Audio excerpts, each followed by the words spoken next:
All right, so last time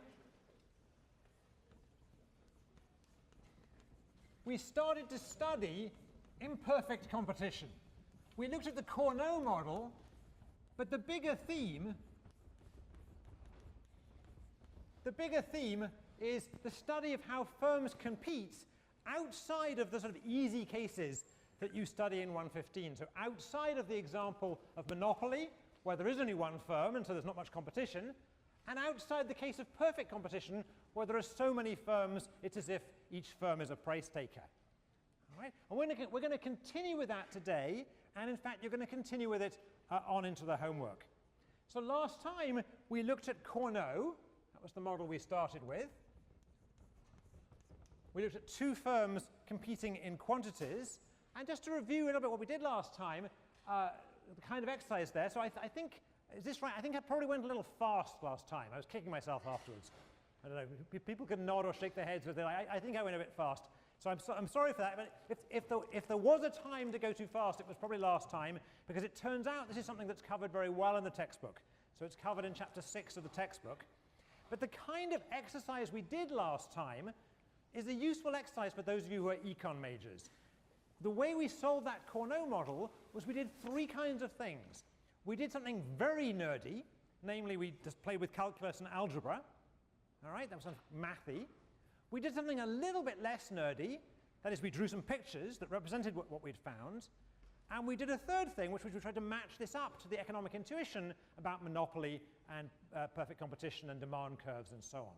And this exercise of being able to work in these three different modes, economic intuition, graphs, and kind of nerdy high school math, is a lot of what we want to get you used to as economic majors, is to be able to translate easily between those. So again, I apologize for going too fast, but it's still a useful exercise, I think. So have a look at it in the book. Now back to the lessons and away from the nerdiness a second. What did we learn? Well, at the end of the day, we learned that in the Cournot equilibrium, things were, as we perhaps might have anticipated, things sat naturally between the extreme cases. So the amount of output produced by the industry was somewhere between the case that would be under monopoly and under perfect competition. It was more than under monopoly, less than perfect competition. Prices in the industry, if we'd gone back and checked, would sit between. They would be lower than the monopoly prices, but higher than the perfect competitive prices. Industry profits would be in between. Industry profits would be less than monopoly. They must be less than monopoly, since that's the highest they could ever be. And they're higher than perfect competition, which of course has zero profits in this case. All right? And consumer surplus, the benefits flowing to consumers, lie in between. So in fact, the model, in addition to the sort of nerdiness of the model, it ended up with the result we kind of believe in. If you have imperfect competition, it's somewhere between perfect competition and no competition. But, what's the but? The but is that there are other ways we could model imperfect competition, and as we're going to see today, they yield different answers. So the first thing we're going to do today is look at a different form of competition, which is called Bertrand competition.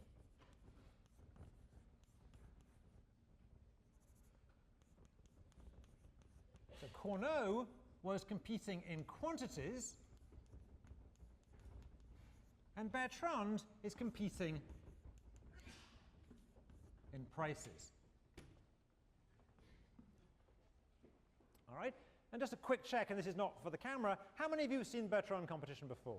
So a good many of you. So this is going to be review still. Again, for those of you for whom which it isn't review, don't worry. Don't worry. We'll do this relatively quickly, but I hope I won't rush it like I did last time. If it's any consolation, when I feel I've rushed a lecture, I have a sleepless night. So if you had a sleepless night because you're worried about it, think of, I'm having a sleepless night too about that. All right.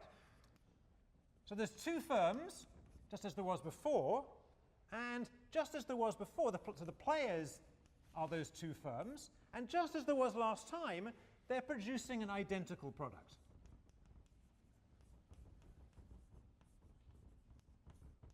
All right, so the products we mentioned last time were Coke and Pepsi, but you could think of other products that are pretty much identical. Right? And just as last time, we're going to assume that costs are constant marginal costs.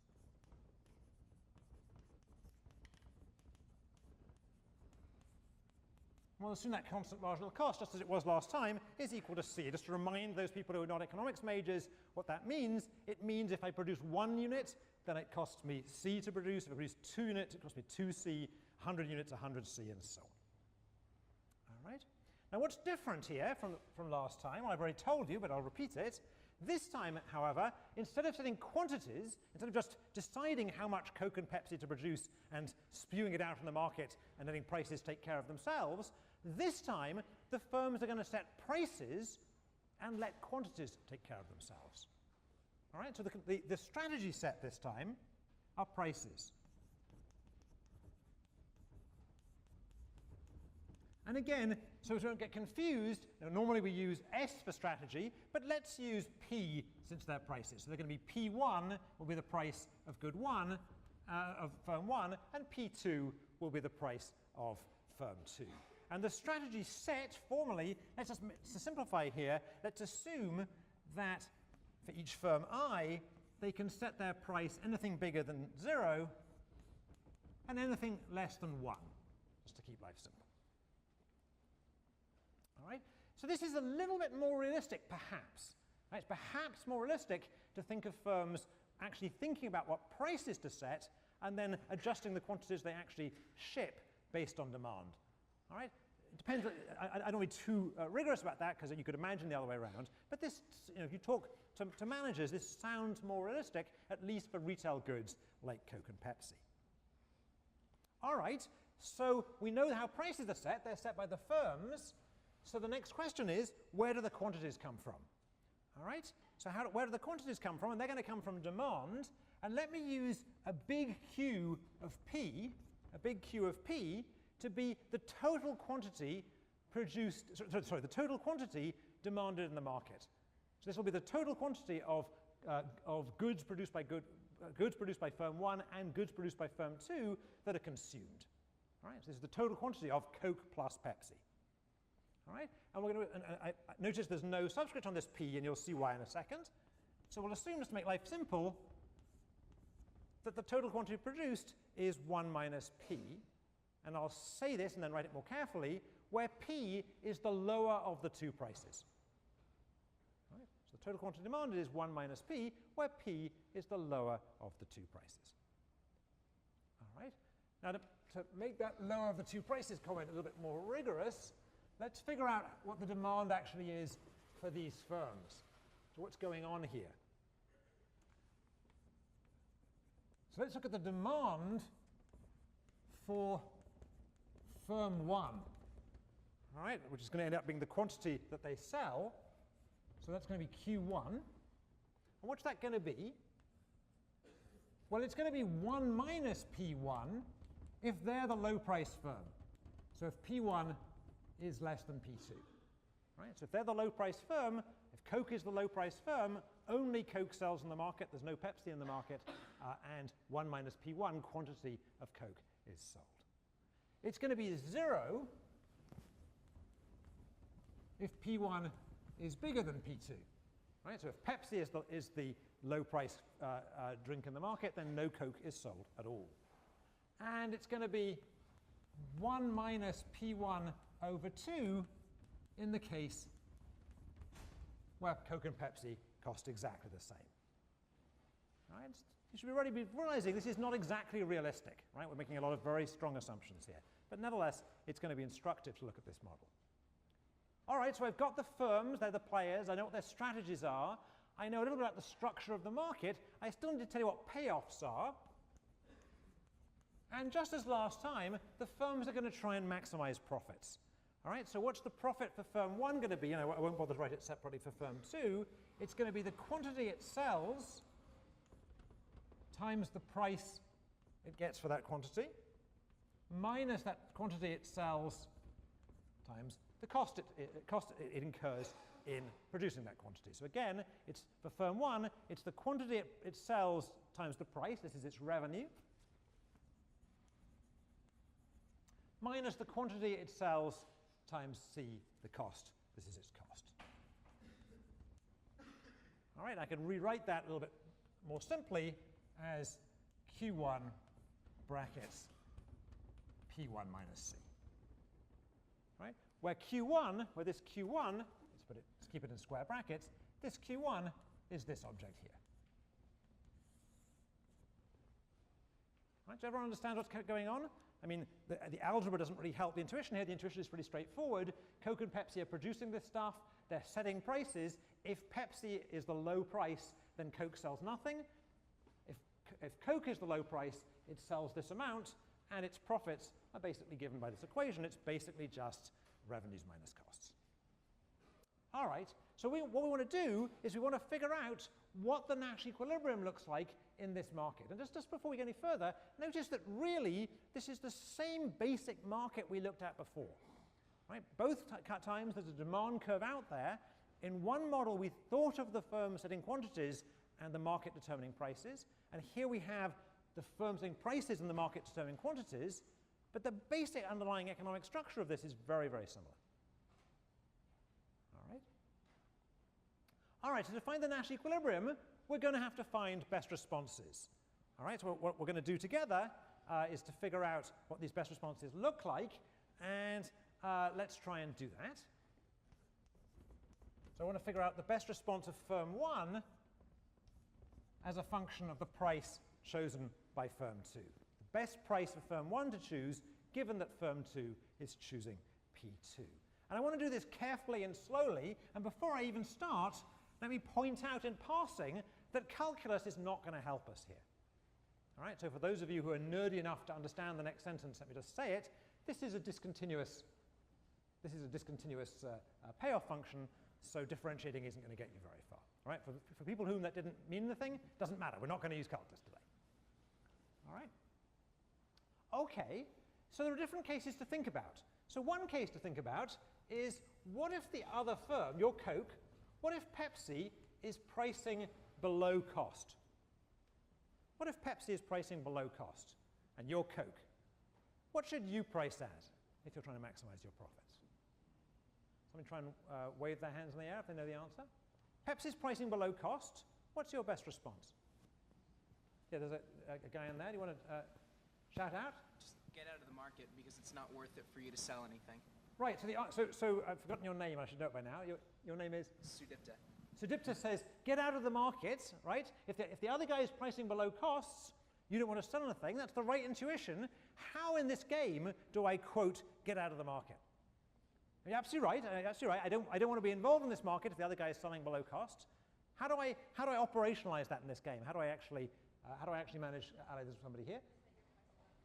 So just wait for the mic a second, and I'll shout it out. You could set your price above his price. So the answer was set your price above his price. So the other guy is pricing below cost. The way in which I avoid making losses is to set my price above his price. Right? Let's just make sure we understand this. If the other guy is selling below cost, the only way I can make any sales is to price below his price. I will then make sales, but each of those sales I'm making a loss on. I don't want to make losses, so I just, quote, get out of the market, and the way I, quote, get out of the market is by pricing above the other guy. All right, everyone understand that? All right? Okay, so now, more interestingly, let me leave a little gap here. What if the other guy is pricing above costs? What do I want to do if the other guy is pricing above costs? Ty, can you get the guy with the beard here? Shout it out, because remember that mic isn't amplifying. You set price below his, but above or equal to cost. All right, so if the other guy is pricing above costs, I want to set prices below his so that I steal the whole of the market and make profits on those sales. So so suppose he's pricing at, we said the prices are between 0 and 1, suppose he's pricing at 0.8, what would be a good price for me to set? Same guy, yeah? As a small amount below his price as you can do. A small amount below his price as I can. A small amount below his price as I can. So basically what I'm going to do here is I'm going to set my price to equal his price minus a little bit. And I'll use the letter epsilon to mean just a little bit. I'll just undercut him a little bit. And by just undercutting him a little bit, I'm going to get the whole of the market, and I'll make as much money as I can on those sales. Now that's almost right. That's almost right. That's kind of 90% of right, but it's not quite right. I need to be a little bit careful. Now, why do I need to be a little bit careful here? So this is almost right, but it's not quite right. Yeah, same guy? You want your price to be at or above cost. Okay. That's certainly true. Okay, so that's true. So fair enough. So I want to make sure this epsilon is not so big as it pushes me below cost. That's certainly true. That's correct. There's another little issue here. So here's the other issue. There's a price in this market we might want to think of as a kind of focal price. There's an interesting price, and that's the price at which the price I would choose were I the monopolist. Right? Suppose the other guy didn't exist. Suppose Pepsi didn't exist, so Coke has the whole market. Right? Then we would solve out this problem. We would solve out what the monopoly price is. That's an exercise you did in 115. All right. And notice that if Pepsi has priced above the monopoly price, right? Suppose Pepsi has priced this good so high that it's above the monopoly price, then as the gentleman said, I can capture the whole market by pricing just below Pepsi. However, then I have the whole market. It's as if I'm a monopolist, but suddenly I'm pricing above the monopoly price. That can't be right. Right? I never want to price above the monopoly price because I know the monopoly price, where I'm the monopolist, is the most profit I could ever make. Is that right? Right? So we need to be a little bit careful. This answer that says I just undercut Pepsi, that's true provided that Pepsi hasn't gone above the monopoly price. Right? If he's gone above, if he's gone above the monopoly price, we need to be a little bit more careful. If P2 is actually above the monopoly price, then what's my best response in that case? What's my best response in that case? Yeah, can we get Katie, who's in green there? Shout out. Pricing at the monopoly price? Pricing at the monopoly price. So if Pepsi is dumb enough to price above monopoly, sure, I will undercut Pepsi, but I won't undercut Pepsi by a penny. I'll undercut Pepsi all the way down to the monopoly price and make monopoly profits. I'll be very happy. I'll be wondering what on earth is Pepsi up to, but that's fine. All right, so here, my best response is to price at the monopoly price. All right, and there's one other possibility here I've missed, which is what if Pepsi prices at marginal cost itself? That's the one missing case here. What if Pepsi prices at marginal cost? What's my best response in this case? Pepsi's pricing exactly at marginal cost. What's my best response? Yeah, wait for the mic. This is Henry, I think. Shout out. To price at marginal cost as well. I could price at marginal cost as well. How much profits will I make if I price at marginal cost as well? Zero profits. I'll make zero profits. So that certainly is a best response, pricing at marginal cost as well. What else would be a best response? That's correct, but what else would be a best response? Price above that, all right? It doesn't really matter as long as I don't price below it, all right? As long as I don't price below it, I'm not going to make any money anyway. Right? If I price below it, I'm going to lose money. All right? So this best response actually is a pretty complicated object, and we could, if we're going to go like we did last time, we could take the time to draw this thing, but it's a bit of a mess, so I won't worry about doing that right now. All right? The best response is actually pretty complicated, even though the best response is pretty complicated, and by the way, obviously the things are symmetric for player 2, even though these best responses are pretty complicated, it turns out that there's only one Nash equilibrium in this game. What's the Nash equilibrium? Somebody, what's the Nash equilibrium? Raise your hand. All you guys, there's a huge number of hands who said they'd seen it before. So who saw this model before? Fewer hands go up when they know there's a question coming, right? There's a different incentive, all right? Who remembers what the Nash equilibrium is? Yeah, there's a guy right by you there. At C. Shout that out, 'cause even I can't hear you. At C. At C, okay. So the Nash equilibrium here, the Nash equilibrium is for both firms to set their prices equal to marginal cost. And you can check that both firms are then playing a best response, so that's all right. If firm 2 is charging C, then a best response for firm 1 is to set, let's put the ones in here, is to set price equal to marginal cost. And if firm 1 is setting pricing at marginal cost, then conversely, a best response for firm 2 is to price at marginal cost. All right, slightly harder exercise is to check that nothing else is in Nash equilibrium. Well, let's think about that for a second. Suppose firm 1 is pricing at marginal cost, and firm 2 is pricing at something higher, at C plus, I don't know, 3 epsilon, a little bit higher. All right, suppose firm 1 is pricing at marginal cost, and firm 2 is pricing at C plus 3 epsilon. Is this a Nash equilibrium? Let's think about firm 2 first of all. Is firm 2 playing a best response to firm 1? Is firm 2 playing a best response to firm 1? So I claim it is, right? Well, let's just check carefully. Firm 1 is pricing at marginal cost, right? The best response if the other guy is pricing at marginal cost is to price at marginal cost or above. And this is marginal cost or above, so this is a best response. So firm 2 is playing a best response. This is a best response for firm 2, given that P1 is at C. What's the problem here? Why is it, nevertheless, I claim this is not a Nash equilibrium.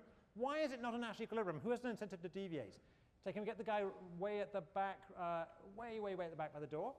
Go ahead. Shout out. Firm 1's going to want to produce at C plus 2 epsilon. Exactly, exactly, exactly. This is not a best response. This is not a best response. And the reason is that the best response for firm 1, if firm 2 is charging C plus 3 little bits, is to price at C plus 2 little bits. Thank you. All right? So it turns out it's pretty easy to check that this is the only Nash equilibrium in the game.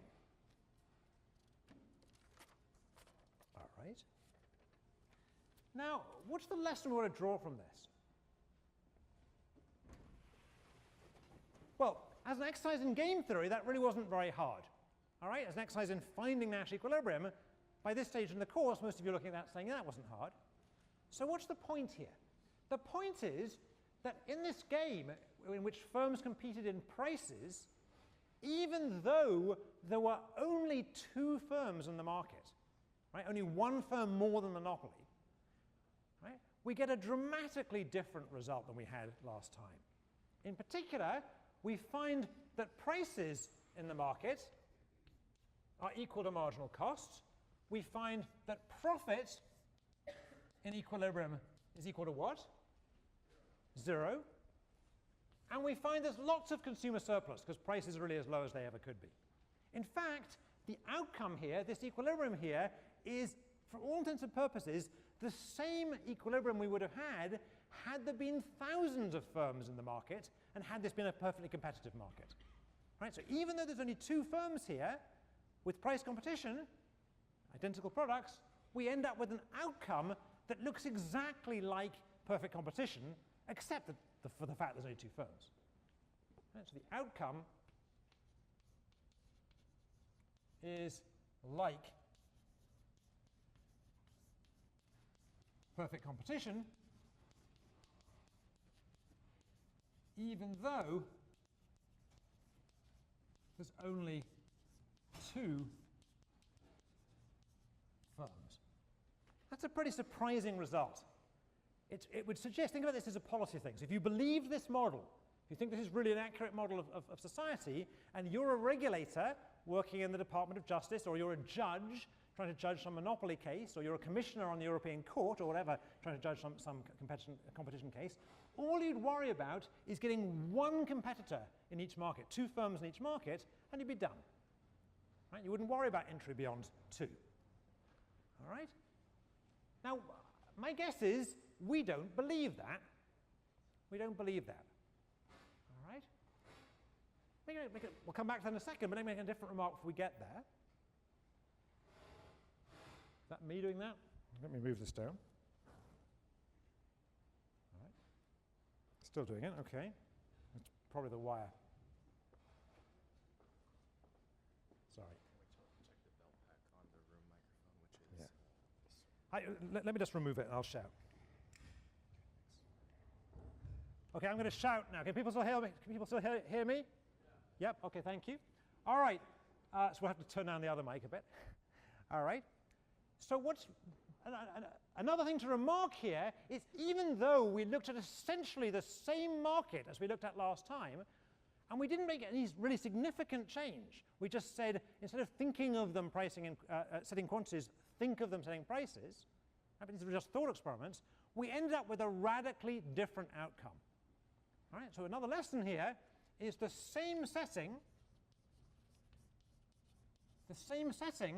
as last time, as Cournot,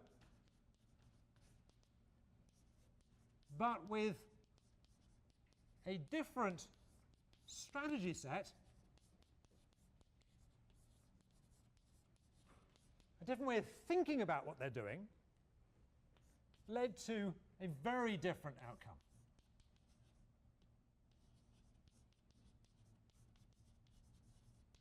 And that's worrying, right? It's worrying because you can't go away feeling comfortable about this. You can't think that it really could make so much difference in the real world how prices and quantities and welfare and profit is going to work out depending on some thought experiment about how I think about my strategy set.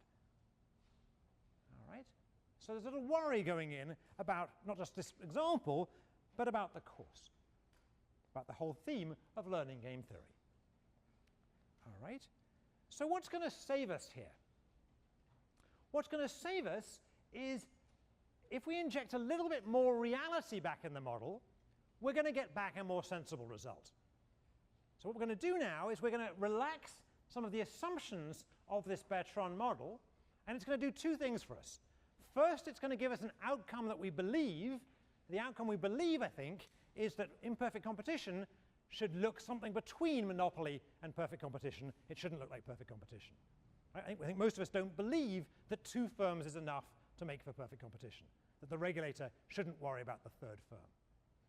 All right? And the second thing it's going to do from a more theoretical point of view is it's going to suggest to us that actually things aren't quite as bad as we thought. In fact, if we model this more carefully, we'll get roughly the same prediction either way. All right? So what's the assumption we're going to change? Well, before I say that, I should say I'm not going to change it. You are. All right? So rather than go through this again a whole third time, I've gone through it once in quantities and once in prices, I'm going to get you guys to do it this time by having you do it on a homework assignment. And, well, why? Well, partly because I think it's a good exercise, but also I don't want this class to be a class where you sit there, you know, with your cup of Willoughby's coffee, if needed to keep awake, and you watch me solve models, because that's not how you learn. What I want this class to be is a class where at least sometimes, like in this homework assignment, I set up a model for you, or set up the story for you, and then you have to actually figure out how do I set this up properly and how do I solve it out. Because in the end of the day, if game theory is going to be useful for you in your later lives, whether it's in dating or in running a company or whatever it happens to be, you need to be able to go from the story to the model. All right, having said that, I'll tell you what the homework assignment is going to be about. The assumption we're going to change is the idea that products are identical. Right, so we're going to look at a case, I need a new board, where products are differentiated.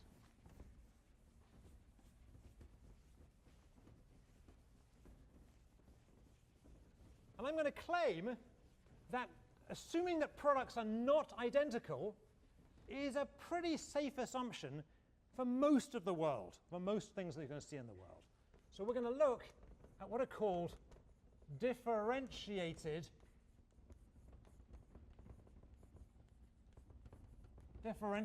products. And in particular, we're going to look at a particular version of this that we're going to call the linear city model.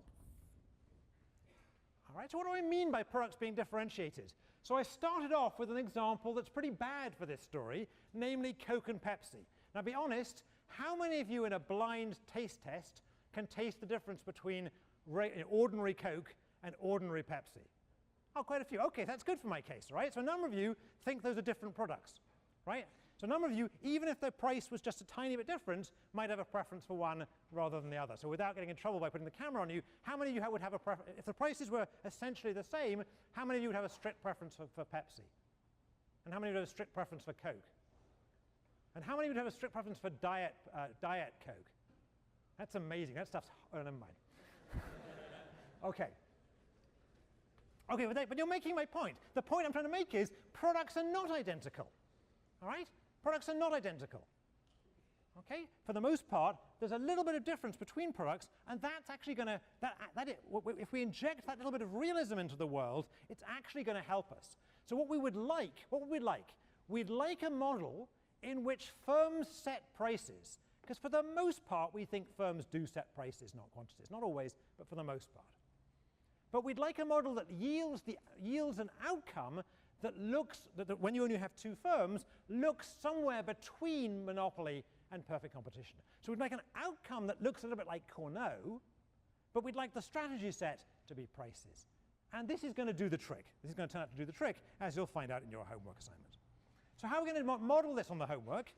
The way we're going to model differentiated products is to imagine, just to take a simple example, imagine a city, and this city has one long straight road through it. So this city is not a city in New England, it's a city in the Midwest where everything's flat and the roads just go completely straight. All right? And you could think of it as being, I don't know, a mile long, doesn't really matter. All right? Let's think of it as being a mile long. And we're going to assume that consumers are evenly spread along this city.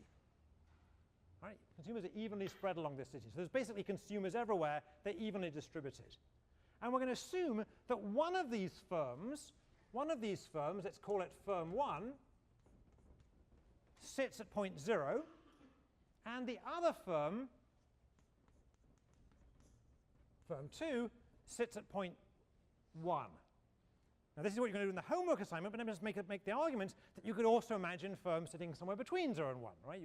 We could do a more general job if we wanted to. But for now, let's assume that one of these firms has its shop at one end of the town, and the other one has its shop at the other end of the town. All right? So let's think about a particular consumer.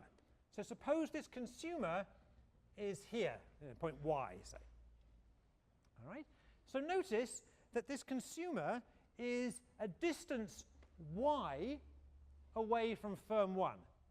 So if she consumes from firm 1, she has to walk a distance of y. All right? And she's a distance of 1 minus y from firm 2. Is that right? So if she consumes from firm 2, she has to walk 1 minus y. All right? Right? That's going to turn out to be key in our model, as we'll see in a second. All right? So firms, as before, are going to set prices. And I won't write everything down because it's all written down on the homework assignment, which is already on the web. But in fact, firms are going to maximize profits, aim to maximize profits.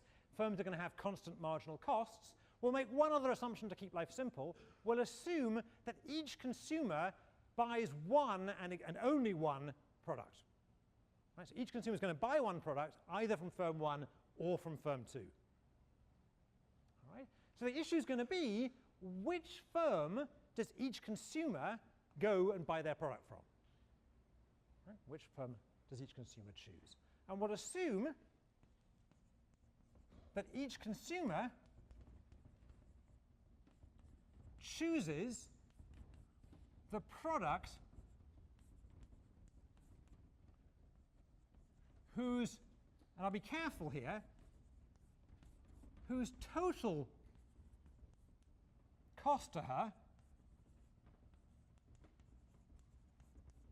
is smaller. And what do we mean by total cost? Well, let's just look at for the consumer at point Y. For example, for the consumer at point Y, if they buy from firm 1,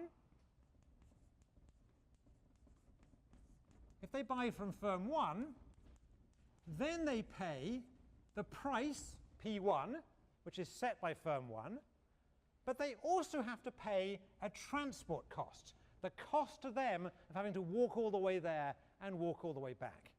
All right, and we'll give a name to that transport cost. We'll say it's T y squared. All right, so y is the distance they have to travel, right? And Ty squared is their transport cost. Right, so this object here we could think of as a transport cost.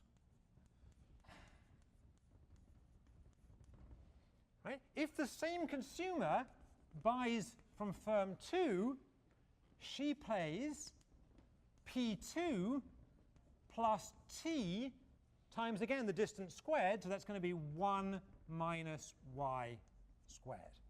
And once again, this last term is a transport cost. All right? Right, notice that these transport costs go up in the distance you have to travel, and they go up pretty fast. They go up at rate squared. All right? So what you're going to do on the homework assignment is solve out this market. You're going to assume that firms set prices to maximize profits. You're going to know what firms' costs are. You're going to work out what firms' demands are going to look like for each possible prices they could set. And you're going to solve out the whole Nash equilibrium. And then we're going to look at that Nash equilibrium, and you're going to think, how does that compare to what I saw in the Cournot case and so on? All right? So that's on the homework assignment.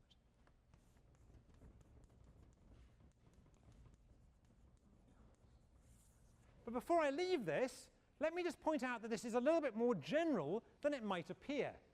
So here, I've treated what makes products different as being where the shops are located.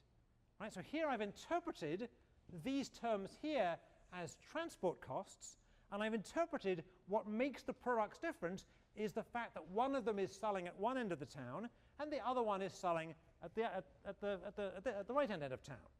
All right? But actually, we could consider this model more generally.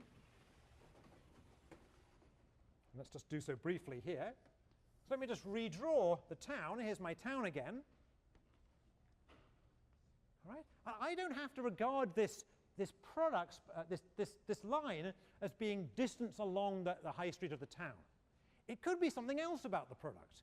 So for example, in whatever it is you guys imagine makes Coke and Pepsi different, it could be that thing. I don't quite know what that is, but whatever that is. Let me take an example that I understand better than I understand Coke and Pepsi. So imagine we're talking about beer. All right? Think about beer. So this is the beer market. All right? This distance here could be something like the alcohol content or the flavor of the beer. All right? And you can imagine different products, therefore, that are on the market positioning themselves or being positioned at different points on the line. So for example, up here, if we're talking about beer flavor, this might be Guinness. All right? This might be Guinness, which I can't even spell, but you know what I mean. All right? And if you think about the drinks industry more generally here, rather than just beer, this would be Guinness. This would be Poland Spring. All right? This is water. Right? And everything else would be in between here. All right? So if we just go a tiny distance in here, all right, this is Bud Light. Right, and so on, right? Right, you could put everything on this line, all right? All right, I think there may be, I'm not really allowed to do this on this model. The one thing I can't do is, the truth is, Bud Light might be down here somewhere, but I'm not allowed to do that. All right? All right? So, leaving aside the specific example of beer, you think about some product that has some dimension on which it varies, and we can use this model to see how competition is going to work in that market. But now, notice that this transport cost is going to be a different interpretation.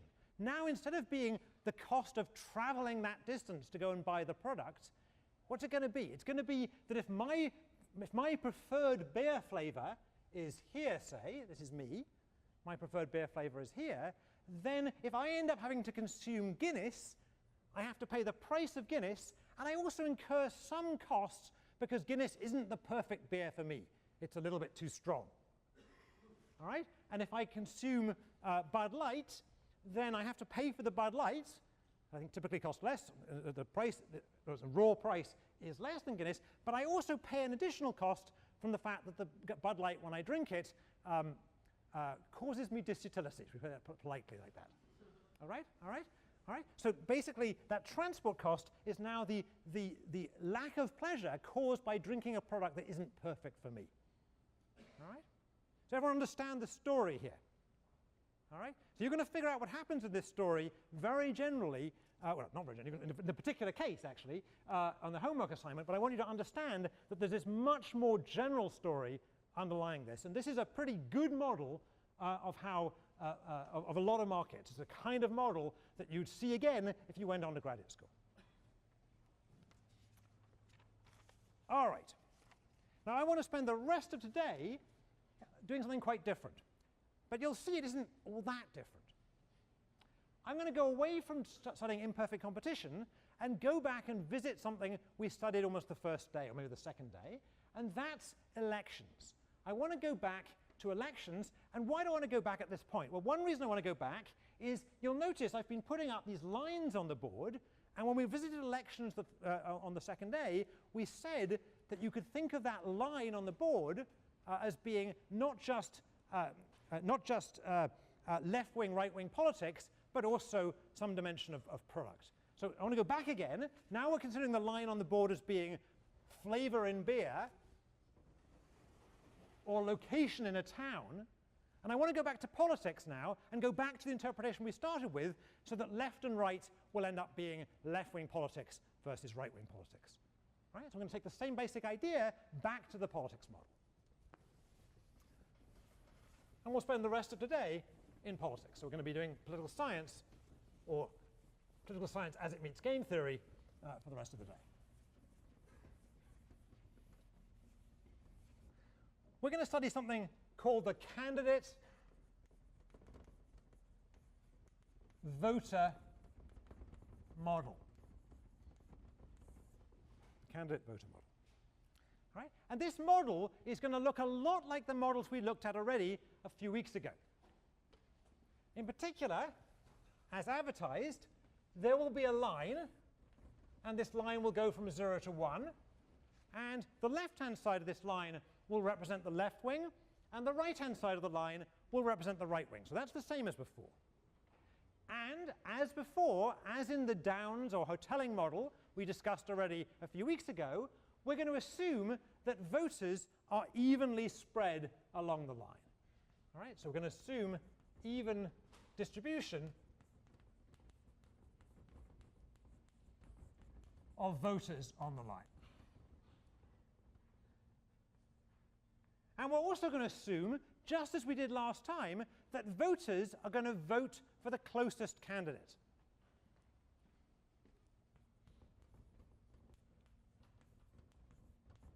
So voters vote for the closest candidate. So all of these assumptions are the same assumptions we studied 2 weeks ago, or 2.5 weeks ago, and which you actually studied in your first homework assignment. Is that right? But I want to go back there, because what I want to do now is I want to change some critical assumptions of that model and see that by making those changes, we're going to get some very different outcomes. So in particular, the new things here, two things. One, the number of candidates is not fixed. So the number of candidates in this model is going to be endogenous. All right. Previously, we'd looked at models where there were 2 candidates, or on your homework assignment, 3 candidates. Now we're going to allow the number of candidates to adjust itself. And the second assumption we're going to make, which is new, is that we're going to assume that candidates cannot choose their position. Right? So the idea is, any candidate who stands in this election, you know who that candidate is. You know whether they're right wing or left wing. So they can't tell you they're something else. Right? So candidates cannot choose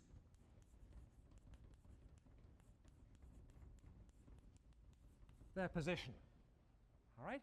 So this is a subtle thing, right? Because you think about the current election, there's a debate about whether Hillary Clinton, for example, can choose right now to be at the center of the Democratic Party, given her past history of votes, for example, on the Iraq War.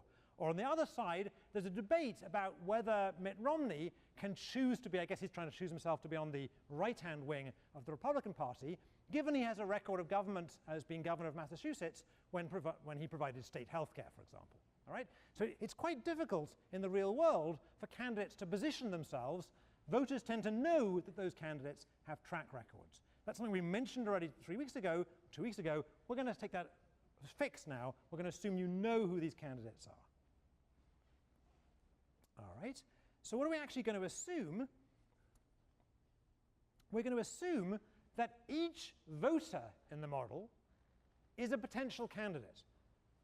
So this is, I think, a nice idealized version of American politics. Each of you who is above 18 and is an American citizen and was born in America, and maybe you have to be more than above 18, above whatever it is, whatever the rule is, whatever the Constitution says, each of you can potentially stand up now and say you're going to run for president. Right? I'm guessing all of you are ruled out by age, actually. There's some rule in the Constitution, but never mind, let's pretend that's not there. Right? So the idea of the model is each voter is a potential candidate. All right? That's a very appealing assumption, I think, in a democracy.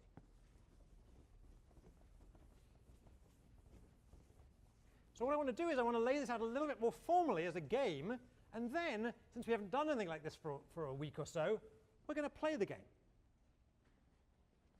All right, so you're about to play this game, so pay attention, please. All right, so who are the voters? Who are the players? The players are the voters. Right, the voters or candidates, whatever you want to call them. Candidates. Depending on where they stand. In this game, they're going to be you. And the key strategy here, essentially, the strategy is going to be very simple. The strategy is, do you run or not? The reason that's going to be the strategy is that voting's not going to be difficult. You're always going to end up voting for the candidate who's closest. Right? So the only really relevant strategy is to run or not to run, to stand or not to stand. All right? So just to make that clear, voters vote for the closest running candidate.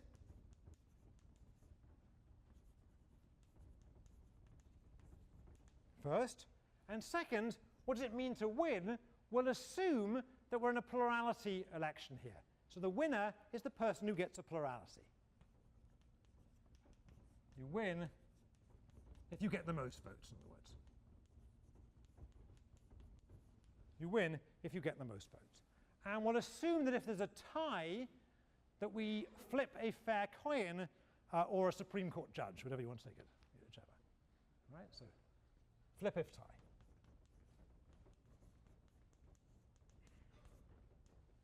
All right? And the payoffs in this game are as follows. We'll assume that there's a prize for winning. So if you win the election, you get a prize equal to B. All right? We'll also assume that there's a cost of running. So if you enter this election, win or not, you incur a cost of C. And we'll assume that B is greater than or equal to 2C. And actually for today, let's just keep things simple and assume it's actually equal to 2C. All right? But that's not the only part of the payoffs. There's also a part of the payoffs that's analogous to forcing me to drink Bud Light or forcing the Pepsi drinkers to drink Coca-Cola. And what's that? That's if, regardless of whether I run or not, if some other candidate is elected other than me, then they're not going to have my ideal policies. All right? So it's going to cause me unhappiness, it's going to cause me disutility, having a candidate win who's far away from me. All right? So there's going to be an extra thing, and So if your position is x, if you are at x on that line, and the winner of the election is at y, then you pay a cost of minus x minus y, the absolute distance between you and the winning candidate. So again, if you're at x and the winner's at y, it hurts you minus the distance between x and y in terms of your unhappiness at having a winner who's far away from you winning. So let's do an example.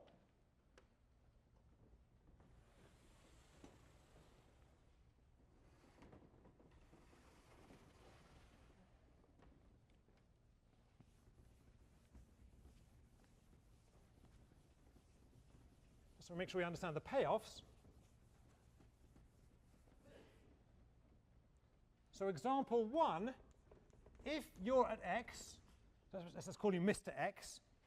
Let's call him Mr. X, make it clear. So Mr. X, person who's at position x, if he enters the election and he wins the election, then his payoff is B because he entered, minus C, sorry, B because he won, minus C because he had to pay his election expense.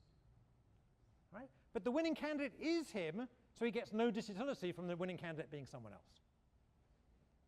Right? Second possibility, if Mr. X enters but Mr. Y wins, then X's payoff is what? He's still incurred minus C because he ran, and he also has a cost of x minus y because he doesn't like Mr. Y winning. Right? And third, if Mr. X stays out, but Mr. Y wins, then Mr. X's payoff, he doesn't win, he doesn't get B, he doesn't lose C because he didn't run, but he still has this disutility minus x minus y because he doesn't like y winning. All right? Does everyone understand this game? Everyone understand the game? They do not understand the game at this point. All right, so in principle, we could play this with the whole class, but let's single out a particular row of the class. So I'm going to come down here, and I guess eventually, well, I'll grab it in a minute. All right, so I'm going to use this row, I think. This row, OK? This row. Just everyone in this row stand up a second. Okay, and this row stand up. All right. This is the row of potential voters. Sorry, they're the voters, they're also the potential candidates. All right? So we need to have a convention here whether we're viewing this from the perspective of people behind them or people in front of them. Let's view it from the perspective of people in front of them. Oh, I got an R. OK, I'll do the other way around. People from behind them have the perspective. OK. So this gentleman here, whose name is Andy, thank you. So Andy is our crazy right-wing guy. All right, and Sedipto is our crazy left-wing guy. Right, and everyone else is in between. There's 1, 2, 3, 4, 5, 6, 7, 8, 9, 10, 11, 12, 13, 14, 15, 16 people here. Let me add, make it 17 people so we have an odd number. So go and sit in that row. Yeah, let's go sit somewhere there. OK, now we have 17 people. It's a bit easier. All right? Just want to avoid obvious ties, OK? All right, so how's this going to work? Everybody sit down again, but don't keep your books handy because this is going to be pretty aerobic. All right? So these are the potential voters, and each of them is in the position that Fred Thompson was in 2 weeks ago in the Republican primary when he's deciding whether to run or not. All right? But in the real world, that's a sequential game. People decide to run in some order. We're going to assume this is all simultaneous. All right, so what we're going to do is we're going to hold essentially this game. Right, we're going to ask everybody in this row, right, whether they want to enter or not. Let's make some real numbers. So let's assume that B is equal to $2. So the spoils of government are $2. And entering costs you $1, so C is $1. And we'll assume that the amount of disutility you get from being far away from the winner is 1/17 of the each place is worth 1/17 of a dollar. All right, everyone understand? So whatever 1/17 of a dollar, roughly 5 cents, for each position away. Okay, everyone understand in this row what we're doing? I'm not getting any nods. You guys over here, you understand what we're doing? All right. So on the count of three, anybody who's entering this election is going to stand up. Ready? 1, 2. Okay, what? That's the opposite of what's happening with the Florida primary. Yeah. Question. I'm sorry. Go ahead. Stands up on the kind of You guys have to decide whether you, okay, so if you're running, you stand up. Okay, if you're standing, you stand. All right, if you're standing, you stand. All right, let's try again. 1, 2, 3.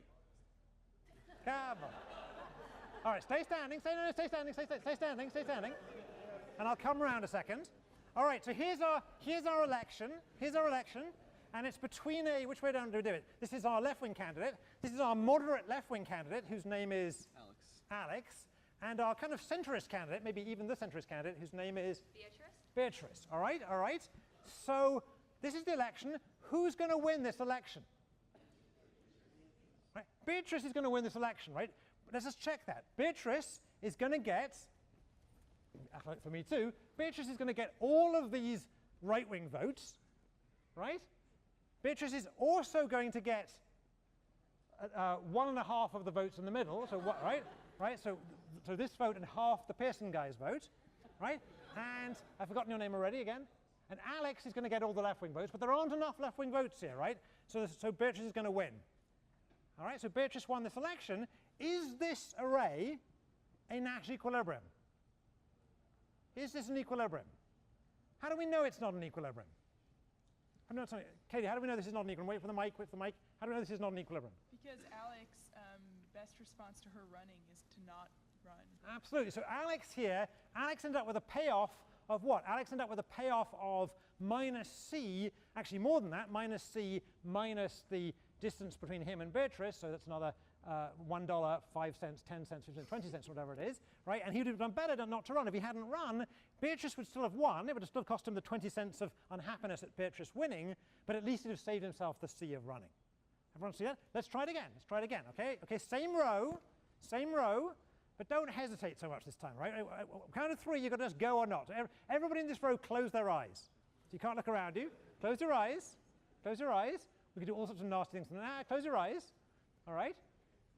Mercy, you're still in this row, okay? All right. So, ready? All right. So, 1, 2, 3. All right, you can open your eyes again. All right, so now what happened? We end up with 2 centrist candidates. Let's see what happened. So we have Beatrice, and your name is? Claire-Elise. All right, and Claire-Elise is going to get her own vote plus 1, 2, 3, 4, 5, 6, 7, 8 votes. And Beatrice is getting 1, 2, 3, 4, 5, 6, 7. How did I end up with 8? I had an odd number. 1, 2, 3, 4, 5, 6, 7. It must have been a number 4. Okay, so Claire-Elise is going to win this election, all right, because you've got 1 more vote. Now here we ended up with 2 centrist candidates, which is a result pretty close to what we saw in the hoteling model. Is that right? Is this an equilibrium? So check out I counted right. 1, 2, 3, 4, 5, 6, 7, 8. And so 1, 2, 3, 4, 5, 6, 7. I guess they do count right. So Claire-Elise turned out to win this. I counted that correct. Oh, there's another vote hidden behind there. I didn't see you. I didn't. Yeah, okay, so let's try again. So 1, 2, 3, 4, 5, 6, 7, 8. I apologize. Beatrice won this election. Beatrice won this election. All right. Is this an equilibrium? How do we know this isn't an equilibrium? Because Claire-Elise would rather not have run. Is that right? All right, let's try once more. All right, down again. Close your eyes again. Let's just to keep life interesting, let's switch to this row. Can we switch to this row, okay? All right, so this is our row now. Everyone understand this? Close your computer so you can get up without destroying thousands of dollars of technology. All right? This is our row. And at the count of 3, we're going to see who's going to run, OK? Everyone understand the game? All right?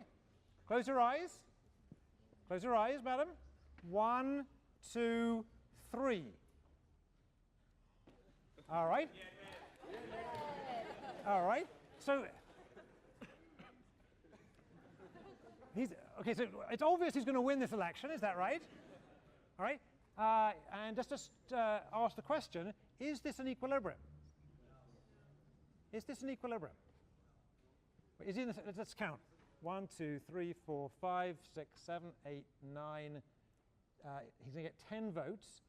Sorry, there are 10 votes, including himself, there are 10 votes here. I can't count correctly. 1, 2, 3, 4, 5, 6. Is he actually the center guy here? I don't think he is the center guy here. All right? So I claim, if I've counted correctly, that this actually isn't an equilibrium. Right? Who can deviate and do better here? Yeah, this guy. Stand up a second. Whose name is John. So if had John entered, if I've counted correctly, let's pretend I have, John would actually have won this election because John is actually further to the center. All right? All right? OK. So thanks for a second, guys. I'll come back to this in a second. All right? All right. Let's try and figure out how to analyze this game. We've played it 3 times. Let's try and figure out what the equilibria look like in this game. Right? This game that's going on more or less right now in the primaries. Well, I guess the entry stage of it is gone now. All right. So first of all, is there a Nash equilibrium in which no candidates stand? Is there a Nash equilibrium in which nobody stands? No. How do we know that's not a Nash equilibrium? Somebody? Somebody? Yeah. How do we know that's not a Nash equilibrium? Shout it out. Because then somebody's definitely better off by standing up. Right. If nobody stands, each and every possible candidate would do better individually. So any particular voter would do better standing. They would win the election. Is that right? All right. So clearly it's not an equilibrium for nobody to stand. That's good because we don't see that very often. All right. Is there a Nash equilibrium in which one and only one candidate stands? Yeah, so if they're directly in the center. All right, so given that we chose an odd number of people in the row, if exactly one candidate stands and that candidate is the center candidate, then that's an equilibrium. How do we know that's an equilibrium? Somebody give me the argument why that's an equilibrium. So it's in fact a correct guess, but how do we know that's an equilibrium? That's the guess part. How do we check that's an equilibrium? Yeah, Clarice. Shout out. Okay. If anybody on either side of them chose to run, they would lose. They would lose, exactly. So if anybody on either side of them runs, right, that person would simply lose. It wouldn't make any difference to the outcome. Right? If a person on the right stood, so let's just try it again. So we figured out that, that if Beatrice stands up a second, right? So here's our potential equilibrium with just Beatrice standing, right? And if somebody to the, which way are we doing it? Somebody to the right of Beatrice was to stand, so madam, if you stand a second, and your name is? Stacey. So if Stacey stands, it doesn't make any difference, she just loses. Beatrice wins anyway, it just costs Beatrice some money, right? And conversely, if Beatrice doesn't stand, and sit again a second, and the woman who's won in from the side there, so sit down a second, Stacey, and if this person stands, and your name is? If Sarah stands, it doesn't help Sarah at all, she just loses. Is that right? So there is an equilibrium with exactly one candidate, the center candidate. Now that's looking a little bit like the median voter model, right? It says there is an equilibrium with only one candidate standing, and that candidate would be the median candidate, right? Just like it was in the model we saw on your homework assignment and also in class. However, we're not done yet. There could be other equilibria. There could be other equilibria. All right? So let's just try and think about whether there are other equilibria. So for example, suppose now, just to make life a little bit more interesting, suppose that the voters were actually 2 rows, and just allow me the suspension of disbelief that these rows have the same number of people in them. I know they don't really. All right? So now what I want you to think of is at every political position, there are 2 voters and hence 2 possible candidates. Right? There's two people at every position. These two people are at this position. These two people are at this position. Right? Everyone understand that? And let's assume that the rows are the same even though they're not. And let's examine the following thing. Suppose Beatrice stands again, sorry Beatrice, and the gentleman in front of him, in front of her, whose name is Robert, stands as well. So stand a second. All right? So now we have two candidates standing who are identical. Politically, they're identical. Right? They're right on top of each other. All right? Now, is that an equilibrium? Is that an equilibrium? After all, I mean, that looks a lot like the down to telling model, right? We've got two candidates exactly at the middle. Is that an equilibrium? Let me try the guy up here. No, because if someone on either side of them were to stand up, that person on the side would win. Good, good. This can't be an equilibrium because look what happens if Claire-Elise stands a second. All right? Claire-Elise is going to win all of the right-wing votes, right, ranging from crazy to moderate, right? And these guys are going to split the left-wing votes, right? So the total sum of right-wing votes is going to beat out half of the left-wing votes, all right? Right? So it can't be an equilibrium. The exact prediction of the Downs model, two guys right on top of each other, is not an equilibrium. Sit down again, guys. All right? All right. Let's go back to one row again because it's easy to work with. All right. Let's try a slightly different pattern. So suppose, assuming I counted right, suppose that the following candidates enter. So Claire-Elise enters, and I'm sorry I don't know your name. Jean. Jean enters. So let's have a look at this array. All right? And assume I got it right and Beatrice is actually the center. All right? Now, is that an equilibrium? Is that an equilibrium? Who thinks that is an equilibrium?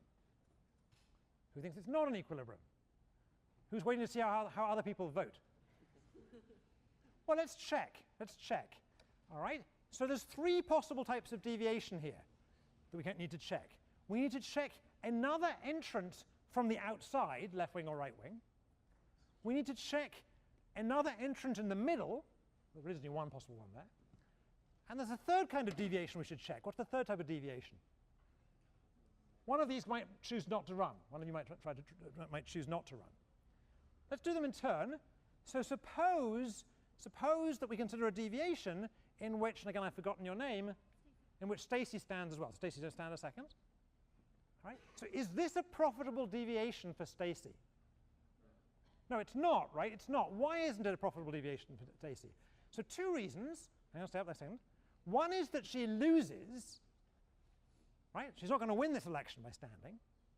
But there's a second reason why this is a really bad deviation. Why is it? What's the second reason? Yes, sir. The winner is going to be farther away from her. Good. Good. So by standing, not only does she not win the election, but she actually causes the election to be won for sure by Jean, who's further away from her. That's right? So Stacey's going to pick up the right-wing votes.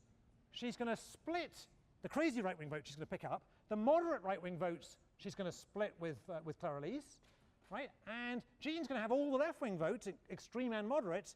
And so from Stacey's point of view, this is a double bad. She doesn't get to be president, sorry, and you end up with a left-wing president which you didn't like. Right? Everyone see that? So clearly that's not, thank you, that's not a profitable deviation. Hang on, wait, you guys, wait, guys. And it's also not a profitable deviation for people on the left. Hang on a second. All right? So I think it's probably obvious why it's not a good strategy for Beatrice to enter here. If Beatrice enters, she loses. Right? Everyone can see that. The person in the middle, if they enter here, loses, so they're not going to want to enter. All right? So the other possible deviation we have to consider is a deviation of the form of one of these guys dropping out. All right? So let's consider it. So come back to Claire-Elise. Is Claire-Elise doing better in or out? Is Claire-Elise doing better in this election or out? All right, let's think it through a second. If she stays in, what's her payoff? She wins B with probability a half. She costs C for sure. That's a wash, right? Because B over, the way we've worked things out, B was $2, C was $1, so B over 2 minus C is a wash. All right? In terms of So in terms of the benefits of the spoils of government versus the cost of running, it's a wash for Clarice whether she enters or not. Right? But by entering, she has a half chance of winning the election. All right? So one way to think about it is the expected distance from her of the winning candidates is, with probability a half, it's herself, that's nothing, no distance, and with probability a half, it's 2 places away. Right? So an expectation, it's 1 place away.